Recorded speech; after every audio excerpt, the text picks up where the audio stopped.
Un's, నా luggage. ఏం చేస్తున్నావు నువ్వు? నీ లగేజ్ ఇంకా ఏమైనా ఉంటే అన్ని ప్యాక్ చేసుకో. లేదు, నా దగ్గర ఉన్న లగేజ్ ఇదే. ఉన్స్, ఏం చేస్తున్నావు? నాకు అసలు ఏం అర్థం కావట్లేదు. ఎక్కడికి వెళ్తున్నావు? నేను ఎలా చెప్తున్నానో నువ్వు అలానే చెయ్యి.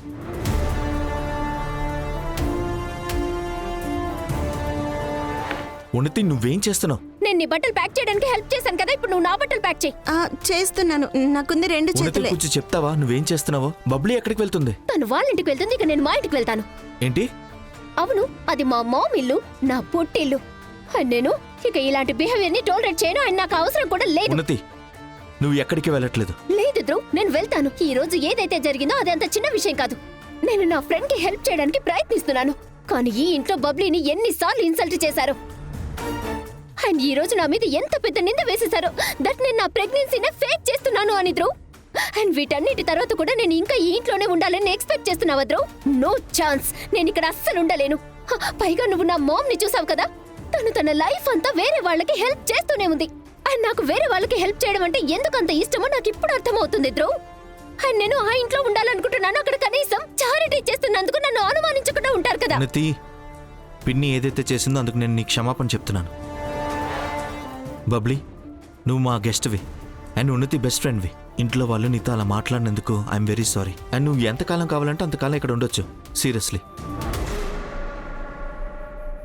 చూడమ్మా, ఒక నీడ పట్టున చాలా మంది ఉంటారు కదా, చిన్న చితక పొరపాట్లు జరుగుతూనే ఉంటాయి. కాని ఉన్నతి, ఇలాంటి విషయాలకి ప్రతి ఒక్కరూ ఇల్లు వదలటం మొదలు పెడితే అప్పుడు ప్రతి ఇల్లు బంధం లేక ఖాళీ అయిపోతుంది. ఆ తర్వాత మన ప్రేమ మరీ అంత వీక్ కూడా కాదు మన వాళ్ళు ఇంట్లో నుంచి వెళ్ళిపోవడానికి. మనందరం ఒకరితో ఒకరు ఎంత గొడవ పడినా సరే, తిట్టుకున్నా సరే, కానీ అందరం కలిసి ఒకే ఇంట్లో ఉండాలి కదా. ప్లీజ్, ఇల్లు వదిలిపోతారని మొండి పట్టుకు. ఐ మీన్ ఆఫ్ కోర్స్ మనం ఒక ఫ్యామిలీనే. నాకు కూడా ఇల్లు వదిలి వెళ్ళడం అస్సలు ఇష్టం లేదు, కానీ ఏం చేయను, పరిస్థితి అలాంటిది. అయితే ఉన్నతి, మనం ఆ పరిస్థితుల్ని మార్చుకోవడానికి కలిసి ప్రయత్నిద్దాం కదా. ధ్రువ్ నీకు ఇందాక చెప్పాడు కదా, ఇలా మళ్ళీ ఇంకెప్పుడు జరగదు. ఇలా నేను నీకు మాటిస్తున్నాను.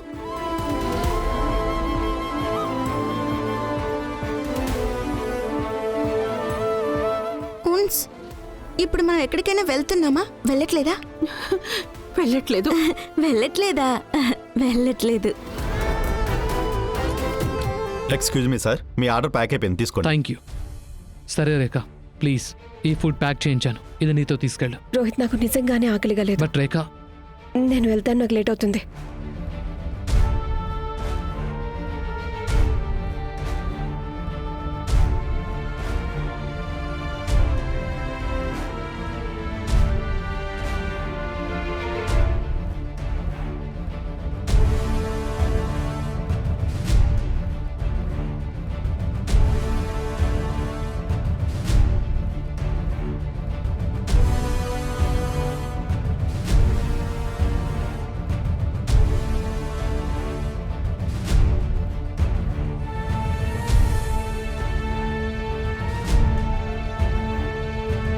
రాఘవ్,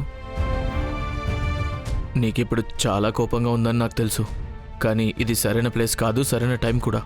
మన పర్సనల్ విషయాలు సాల్వ్ చేసుకోవడానికి మనం క్లయింట్స్తో కూర్చున్నాం కాబట్టి వర్క్ మీద కాన్సన్ట్రేట్ చేద్దాం. Yes mister Kiran. రాఘవ్ ఎందుకు నన్ను అర్థం చేసుకోవాలనుకోవటం లేదు. ఈయనకి ఎందుకు ఇంత కోపం వస్తుంది?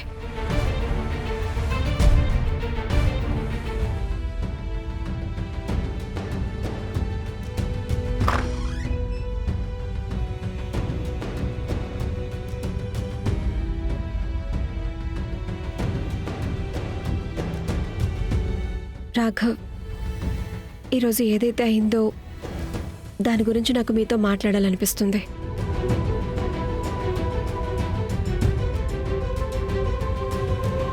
రాఘవ్, నేను మీకు పొద్దున్నుంచి చాలాసార్లు ఫోన్ చేశాను, మీరు ఒక్కసారి కూడా నా ఫోన్ లిఫ్ట్ చేయలేదు. కానీ ఇప్పుడు నేను చెప్పేది మీరు విని తీరాల్సిందే. మీకు వినాలనిపించకపోయినా విని తీరాల్సిందే. నాకు నర్మదా అంటే కొన్ని పేపర్స్ ఇచ్చారు రోహిత్కి ఇవ్వమని, అండ్ నేను ఆ పేపర్స్ ఇవ్వడానికే వెళ్ళాను.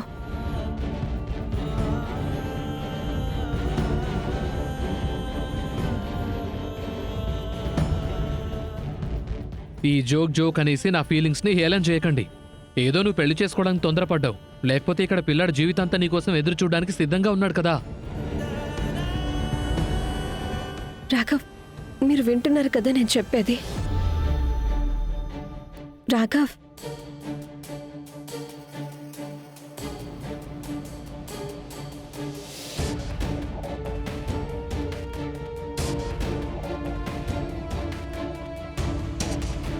సారీ, నువ్వు నాతోనే మాట్లాడుతున్నావా? నేను ఇప్పటి వరకు చెప్పింది మీరేం వినలేదా, లేక వినాలని లేదా మీకు? ఏం వినాలి? నేను నిన్ను లంచ్కి వెళ్దామా అని అడిగాను. అప్పుడు నువ్వు నాతో ఏమన్నావు? నేను బిజీగా ఉన్నాను, నాకు పని ఉంది అన్నావు. కానీ తర్వాత చూస్తేనేమో నువ్వు ఆ మనిషితో లంచ్కి వెళ్ళావు. అతని మొహం చూస్తేనే నాకు కొట్టాలనిపిస్తుంది. సో నాకు ఏమైనా వినాలనే ఇంట్రెస్ట్ అసలు లేనే లేదు. అండ్ నువ్వు నాకు ఎంత నచ్చ చెప్పినా సరే నాకు కేవలం ఒకటే అర్థమవుతుంది, నువ్వేం చేయాలనుకుంటే అదే నువ్వు చేస్తావు. సరే అయితే నీకు చేయాలనిపించింది నువ్వు చెయ్యి, కానీ నాకు సంజయ్షి మాత్రం చెప్పకు.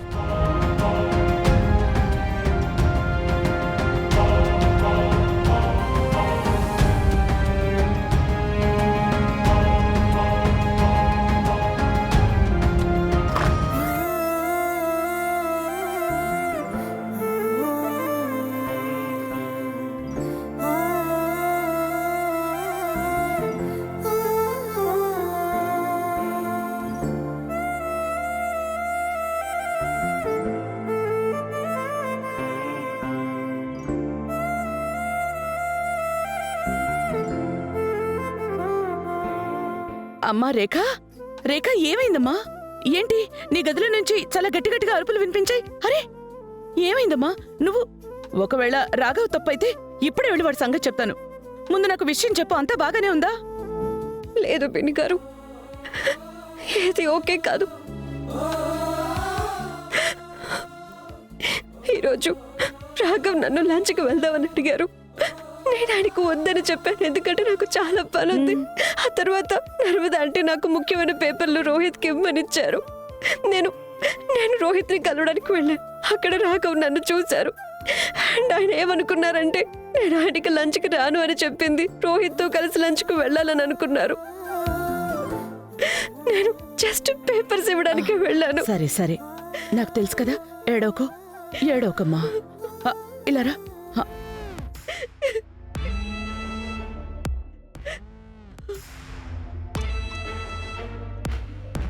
ఎలా అయితే అనుకున్నానో అచ్చం అలాగే జరిగింది.